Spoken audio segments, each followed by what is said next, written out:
Halo semuanya, Assalamualaikum warahmatullahi wabarakatuh. Perkenalkan, nama saya Nopiana Rani Ramadhani, NPM 227006032. Di sini saya akan mempresentasikan sebuah artikel ilmiah yang berjudul Pemanfaatan Platform Cardco sebagai media pembuatan blog pribadi. Saya akan membacakan abstraknya terlebih dahulu. Abstrak. Banyak sekali masyarakat yang memiliki minat dan bakat dalam menulis. Namun sebagian masyarakat tersebut masih kebingungan bagaimana cara menyalurkan bakat menulis mereka. Cardco merupakan sebuah situs web builder yang bisa dimanfaatkan masyarakat sebagai media pembuatan blog pribadi. Blog pribadi adalah sebuah situs yang dibuat secara individu ataupun perseorangan untuk tujuan pribadi. Blog pribadi biasanya menuliskan tentang pengalaman-pengalaman pribadi yang ditujukan untuk orang banyak.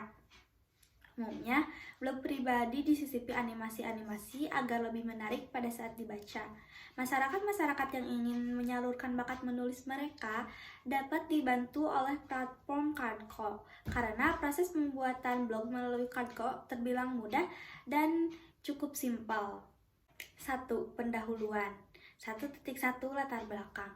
Cardco adalah sebuah platform yang biasanya digunakan untuk membuat website. Cardco merupakan sebuah proyek yang didirikan oleh Ed AZLKN yang juga merupakan pendiri situs Scale.io, html5uv.net, dan juga pixelarity.com pada tanggal 8 Maret 2016. Cardco sangat mudah digunakan sebab kita bisa memanfaatkan card tersebut untuk membuat web tanpa perlu memahami bahasa pemrograman, karena di dalam card sudah memakai metode CMS atau Content Management System.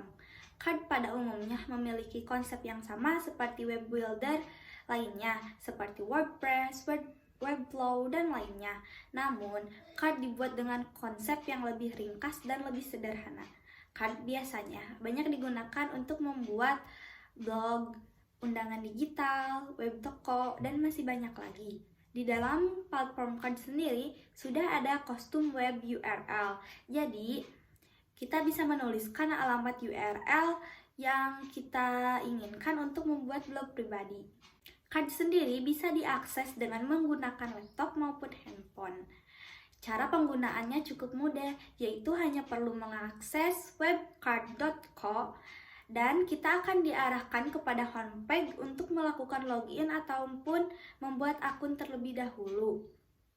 Kita dapat login dengan menggunakan email yang sudah ada dan dapat memanfaatkan template-template gratis yang telah disediakan.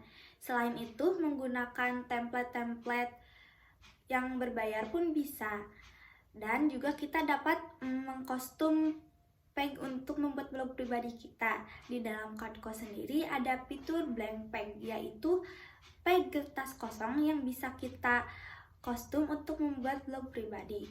Card dapat digunakan secara gratis, namun sudah tersedia beberapa template yang bisa berbayar.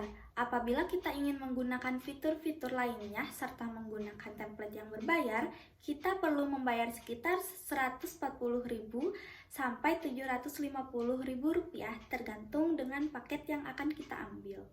Kajian pustaka. Pengertian dari blog pribadi. Blog pribadi adalah persilangan antara diari seseorang dan daftar situs link di internet. Dikutip dari Yojo Kim tahun 2001. Blog pribadi adalah sebuah situs yang dibuat secara individu atau perseorangan yang biasanya dibuat dengan tujuan kepentingan pribadi. Blog pribadi biasanya menuliskan tentang pengalaman-pengalaman pribadi yang ditujukan oleh orang banyak. Umumnya, blog pribadi disisipi oleh animasi-animasi agar lebih menarik pada saat dibaca. Manfaat dari blog pribadi. Manfaat dari blog pribadi sangat banyak, namun salah satunya adalah 1. Dapat melatih kreativitas, 2. Meningkatkan personal branding, dan yang ketiga adalah mengasah stil menulis. Metode penelitian blog pribadi. Metode penelitian ini menggunakan metode studi pustaka. Menurut Muhammad Nazir tahun 1988, studi pustaka adalah teknik pengumpulan data dengan mengadakan studi penelaahan terhadap buku-buku, literatur-literatur, catatan-catatan, serta laporan-laporan yang ada hubungannya dengan artikel ilmiah yang akan kita buat. Dan menurut Suwarno, studi pustaka merupakan kegiatan mempelajari buku untuk referensi dan sumber informasi yang didapatkan di dalam metode penelitian studi pustaka dapat berupa buku-buku, e-book, internet, artikel ilmiah, ataupun jurnal. Analisis dan hasil penelitian. Analisis dan hasil penelitian ini mencakup tentang pemanfaatan platform Kadko sebagai media pembuatan blog pribadi. Proses yang dilakukan untuk membuat blog pribadi melalui Kadko sangat praktis dan cocok bagi pengguna pemula. Di era serba digital ini, kebanyakan orang sudah mempunyai handphone, bukan hanya di kalangan orang dewasa, tetapi anak-anak usia remaja, sekolah dasar pun dapat menggunakan handphone. Kadko merupakan aplikasi praktis yang dapat dijangkau oleh media apa saja, asal media tersebut terhubung kepada internet, seperti laptop, PC, dan handphone. Tampilannya yang simpel dan mudah dimengerti sangat menguntungkan bagi para pengguna, apalagi bagi para pengguna pemula. Meskipun di dalam Kadko terdapat fitur-fitur yang masih cukup terbatas dibandingkan dengan web builder yang sudah pro, namun Kadko dirasa sudah cukup untuk menyalurkan kreativitas serta untuk melatih bakat menulis bagi para pengguna. Pembahasan analisis sudah dikemukakan, menunjukkan bahwa penggunaan Kadko sebagai media penunjang pembuatan blog pribadi sangatlah mudah dan efisien. Namun, dari hasil analisis tersebut akan dikembangkan lebih lanjut untuk lebih meningkatkan pemahaman para pengguna. Tata cara penggunaan blog pribadi dengan menggunakan platform Kadko. 1. Tahap perancangan. Tata kerja membuat blog pribadi dengan menggunakan platform Kadko terbilang cukup mudah karena di dalam situs tersebut telah disediakan template-template yang gratis serta ada juga yang berbayar. Pengguna hanya perlu memilih template yang telah disediakan untuk membuat blog pribadi, kemudian mengeditnya untuk situs blog pribadi sendiri sesuai dengan yang diinginkan oleh pengguna. 1. Membuka situs web Kadko. Web tersebut dapat dijangkau oleh laptop maupun PC atau handphone dengan menggunakan internet. 2. Melakukan proses login ataupun sign up apabila belum memiliki akun. Setelah membuka web Kadko, pengguna akan diarahkan ke homepage login. Pengguna hanya perlu memastikan email serta password yang akan digunakan untuk menjangkau situs web tersebut. 3. Mengklik tombol starting point. Setelah melakukan proses login, pengguna dapat mengklik tombol starting point untuk melihat template-template yang telah disediakan oleh platform Kadko. 4. Memilih template yang disediakan untuk membuat blog pribadi. Ini saya menggunakan contoh menggunakan Kadko dengan template gratis. Kita sebagai pengguna hanya perlu untuk mengedit template tersebut. Di dalam Kadko sudah tersedia banyak fitur-fitur seperti menambahkan teks, menambahkan foto, menambahkan video, serta menambahkan audio, dan juga masih banyak lagi. Dan yang keenam adalah kita hanya perlu menyimpan hasil edit.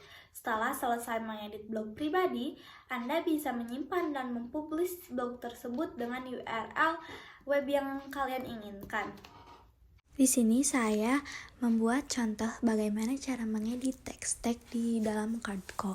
Untuk mengedit teks di dalam Kadko sendiri, kita hanya perlu mengganti tulisan-tulisan yang sudah ada. Jadi kita hanya perlu memencetnya dan juga mengedit tulisan tersebut. Dalam fitur Kadko juga kita dapat mengubah warna-warna. Misalnya pada saat di template warnanya putih, jadi kita bisa mengubahnya menjadi warna pink. Tujuan dari penggunaan Kadko sebagai media pembuatan blog pribadi. Tujuan dari pembuatan blog pribadi dengan menggunakan media platform Kadko adalah untuk memudahkan seseorang yang ingin membuat situs web blog pribadi tanpa perlu mengerti bahasa pemrograman. Karena di dalam Kadko sudah tersedia fitur CMS, yaitu Content Management System. Jadi pada saat kita mempublish blog pribadi kita sendiri, kita tidak perlu untuk memahami bahasa pemrograman. Dan di dalam Kadko tersedia web builder sehingga pengguna hanya perlu mencantumkan URL web yang diinginkan dalam situs blog pribadi mereka, dan dengan otomatis platform akan mengunggah URL tersebut ke dalam bentuk situs web. Penggunaan Cardco untuk membuat blog pribadi. Banyak sekali manfaat yang dirasakan dengan adanya Cardco. Card sendiri dapat membantu para pengguna untuk dapat menyalurkan minat serta bakat mereka dalam hal menulis. Bukan hanya itu, kreativitas pun akan turut ikut dikembangkan apabila kita sering melatih hal tersebut. Contohnya, ketika pada saat pembuatan blog pribadi, maka kita akan dilatih kreativitas kita untuk bagaimana agar blog pribadi tersebut dapat menarik. Berikut merupakan salah satu manfaat penggunaan Cardco sebagai media pembuatan blog pribadi. Yang pertama, menghemat biaya. Sudah kita ketahui bahwa Cardco menyediakan template-template gratis yang sudah disediakan dan kita hanya perlu mengeditnya apabila kita ingin membuat blog pribadi. Hal ini sangat menguntungkan bagi para pengguna karena hal tersebut dapat menghemat biaya. Yang kedua, fleksibel dan menghemat waktu pembuatan blog. Apabila kita ingin membuat blog, tentu saja dapat memakan waktu yang cukup lama. Namun dengan adanya Cardco, kita dapat menghemat waktu pembuatan blog. Yang ketiga, tidak perlu mengerti dan memahami bahasa pemrograman. Jadi siapa saja dapat menjangkau serta dapat membuat blog pribadi dengan menggunakan platform Cardco ini. Di sini saya menunjukkan contoh untuk mengkostum URL web untuk blog pribadi kita. Kita hanya perlu menuliskan URL web apa yang akan kita gunakan dan mempublisnya. Nah, ini merupakan hasil dari pembuatan Cardco. Jadi, pada saat kita sudah menuliskan URL web yang kita ingin, maka web Cardco akan memproses dengan sendirinya URL web yang sudah kita tuliskan dan akan mengubahnya ke dalam situs web. Kesimpulannya, Cardco adalah sebuah platform yang bisa digunakan untuk membuat website. Penggunaan Card sangat mudah digunakan sebab kita bisa memanfaatkan Card tersebut untuk membuat web tanpa perlu memahami bahasa pemrograman serta pengkodingan.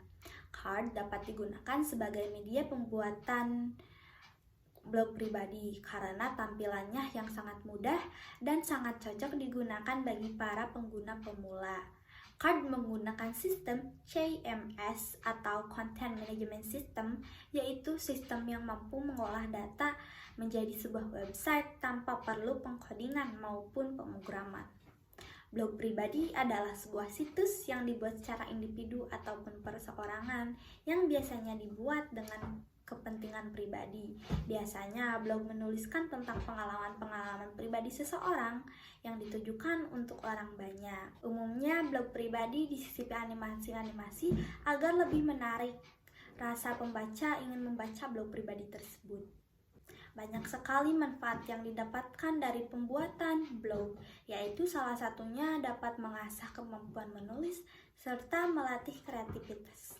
Sekian presentasi dari saya. Wassalamualaikum warahmatullahi wabarakatuh.